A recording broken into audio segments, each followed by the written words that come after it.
সুন্দরবনের ভেতর থেকে হরিণ এবং বানর বেরিয়ে আসছে। হ্যালো ভিউয়ার্স, কেমন আছেন সবাই? সত্যজিৎ বিশ্বাস ইউটিউব চ্যানেলে আপনাদের সবাইকে স্বাগতম। তো আমরা আজকে ঘুরতে আসছি আকাশনীলা ইকো ট্যুরিজম। এটা আর কি একটা সুন্দরবনেরই অংশ, সুন্দরবনের একটা অংশ এখানে। তো আমরা আজকে সুন্দরবনের ভিতরে যাব না, আমরা সুন্দরবনের আশপাশেই এই পার্কের মধ্যে ব্লগটা তৈরি করছি। তো পুরো ভিডিও জুড়ে আমাদের সাথে থাকার আমন্ত্রণ জানিয়ে ভিডিও শুরু করতে যাচ্ছি। এই 3 তলা বিশিষ্ট ভবনটি হচ্ছে টুরিস্ট পুলিশের কার্যালয়। আপনারা যখন সুন্দরবনের মধ্যে ভ্রমণ করতে যাবেন তখন এখান থেকে বনে যাওয়ার জন্য পাস সংগ্রহ করতে হবে। ফাইনালি আমরা চলে আসলাম আকাশনীলা ইকো ট্যুরিজমের সামনে। এবার আমরা এখান থেকে টিকিট সংগ্রহ করলাম। এখান থেকে প্রতি টিকিটের মূল্য মাত্র 20 টাকা করে। টিকিট কাটার পরে আমরা প্রবেশ করলাম আকাশনীলা ইকো ট্যুরিজমের মধ্যে।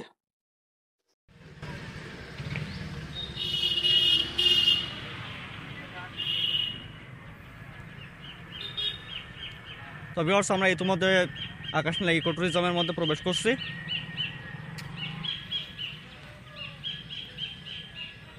এখানে আমরা বিভিন্ন বানরের মূর্তি এবং বাঘের মূর্তি দেখতে পাচ্ছি। এই যেটা একটা বাঘের মূর্তি। তো আমরা প্রথমে আর কি পুরো পার্কটা ঘুরে দেখাবো, তারপর পার্কের পরিচিতিটা তুলে ধরবো আপনাদের সামনে।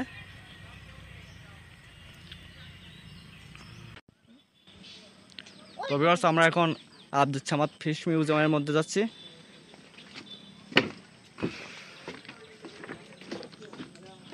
আপনাদেরকে একটা কথা বলে রাখি, এখানে কিন্তু 2017 সালে বাংলাদেশ টিভি অর্থাৎ বিটিভির জনপ্রিয় ম্যাগাজিন অনুষ্ঠান ইত্যাদি অনুষ্ঠিত হয়েছিল। ইত্যাদির মূল স্টেজ যেখানে তৈরি হয়েছিল, আমি আর কি সেখানে আপনাদের নিয়ে যাব। তার আগে এই মিউজিয়ামটা দেখে আসি।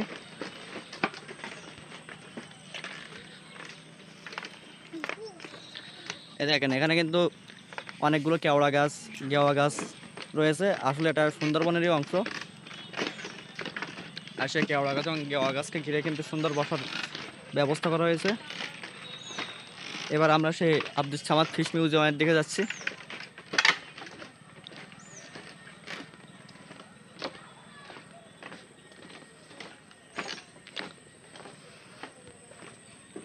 এই যে এটা হচ্ছে আব্দুল সামাদ ফিশ মিউজিয়াম। তো এটা আর কি এরকমভাবে বন্ধই থাকে প্রায় সময়। আমি যতবার আসছি ততবারই বন্ধ দেখছি। মিউজিয়াম থেকে বেরিয়ে আবার আমরা ডান দিকে যাচ্ছি। এখানে পরিবেশ দেখেন, কি সুন্দর একটা পরিবেশ। আর আমি আগে যখন আসলাম তখন কিন্তু আর কি এতটা সুন্দর ব্যবস্থা ছিল না। বা আমি এখন যেখান দিয়ে হাঁটছি এখানে কিন্তু কোনো হাঁটার ব্যবস্থা ছিল না, এখানে পুরাটাই গাছ ছিল।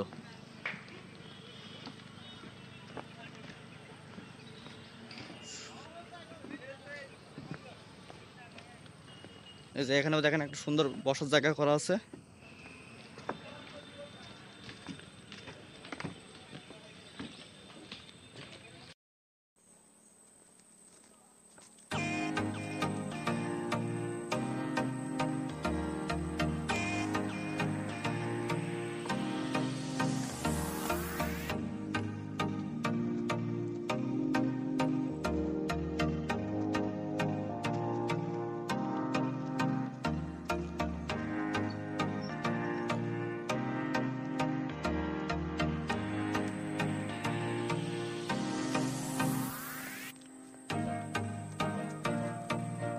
আজকে যেহেতু আমি সুন্দরবনের পাশে আসছি, কিন্তু সুন্দরবন নিয়ে ব্লগ বানাচ্ছি না।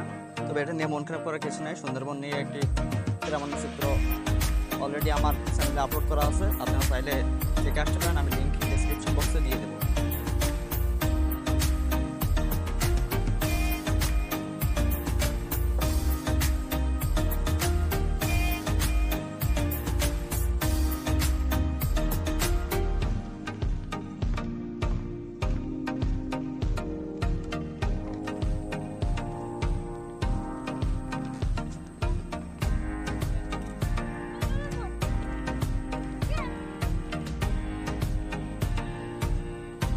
আমরা ঘুরে কিন্তু আরেক পাশে চলে আসছি।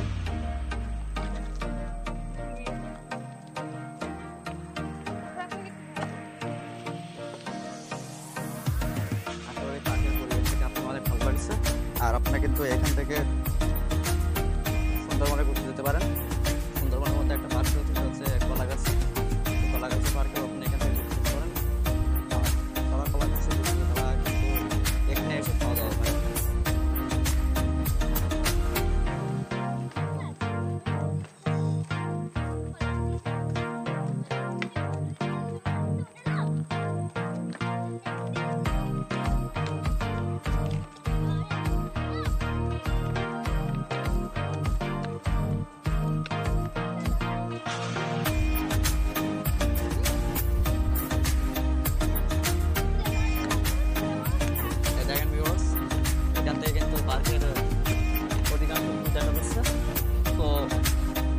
আর ওই যে আপনার নদীর ওই পাশে যে অংশটা দেখতে পাচ্ছেন ওটা কিন্তু সুন্দরবনের মূল অংশ।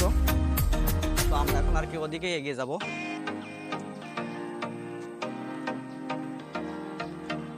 এই দেখেন আমার এই যে বাম পাশে যে জায়গাটা আছে এটা আর কি অনেক পুরাতন, অর্থাৎ পার্কের শুরুর দিকে যে বসার জায়গাগুলো ছিল সেগুলো এরকমই ছিল। আর এখন আর কি নতুন করে সব কিছু তৈরি করা হচ্ছে, এই জন্য আর কি পুরাতন জায়গাগুলোর কদর নেই।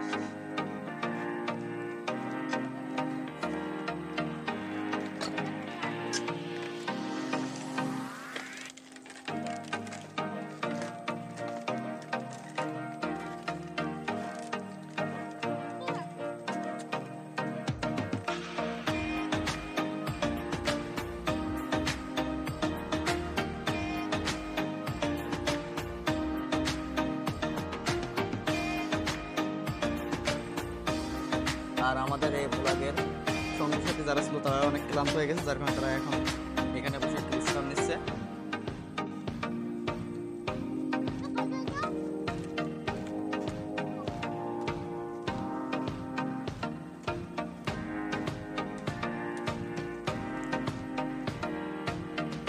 আমি আপনাকে বলেছিলাম যে ভিউয়ার্স আমার পেছনে এখন যে জায়গাটা দেখতে পাচ্ছেন এই যে জায়গাটা আর কি, এখানে কিন্তু 2017 সালে ইত্যাদি অনুষ্ঠানের একটা পর্ব অনুষ্ঠিত হয়েছিল এবং তার মেইন স্টেজটা এখানে তৈরি করা হয়েছিল। ভিউয়ার্স আমরা এই দেখেন সুন্দরবনের দিকে এগিয়ে যাচ্ছি। তো এখানে কিন্তু সুন্দরবনের ওই পারে আমরা যেতে পারবো না, কারণ ওই পার পর্যন্ত সাঁকোর ব্যবস্থা নেই বা হেঁটে যাওয়ার ব্যবস্থা নেই, কিন্তু আমরা কিন্তু এখান থেকে দেখতে পাচ্ছি যে সুন্দরবনের ভেতর থেকে হরিণ এবং বানর বেরিয়ে আসছে।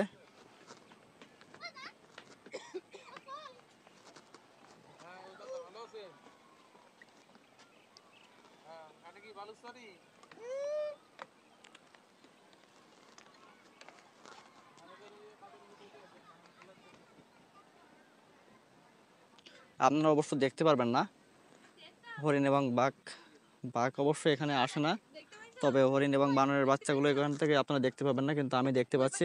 আর আপনারা আসলে এখানে সরাসরি হরিণ এবং বানর দেখতে পাবেন। সামনে একটা ওয়াচ টাওয়ার দেখতে পাচ্ছেন, তো আমরা এখন ওয়াচ টাওয়ারের উপরে উঠে সুন্দরবনের একটা ভিউ নেওয়ার চেষ্টা করব। তো চলুন আমরা ওয়াচ টাওয়ারে উঠে সুন্দরবনের একটা ভিউ দেখি। এখানে অনেকগুলো পুরাতন স্পিড বোট দেখতে পাচ্ছি। তো এই স্পিড বোট কিন্তু পুরাতন হলেও এখনও চালু আছে, আপনারা এই স্পিড বোটে করে ঘুরতে যেতে পারেন বনের মধ্যে।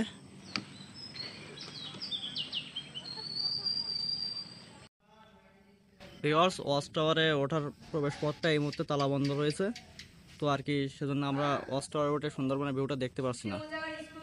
তো ভিউয়ার্স আজকের ব্লগ এ পর্যন্তই, যেহেতু আপনাদেরকে সুন্দরবনের একটা ভিউ দেখাতে চেয়েও দেখাতে পারলাম না, তো দুঃখ ভারাক্রান্ত মন নিয়ে আজকের ব্লগটা এখানে শেষ করছি। তো পরের ভিডিও আসার জন্য সবাই অপেক্ষা করবেন, আর পরের ভিডিও দেখার আমন্ত্রণ জানিয়ে আজকের ব্লগ এখানে শেষ করছি। ধন্যবাদ সবাইকে।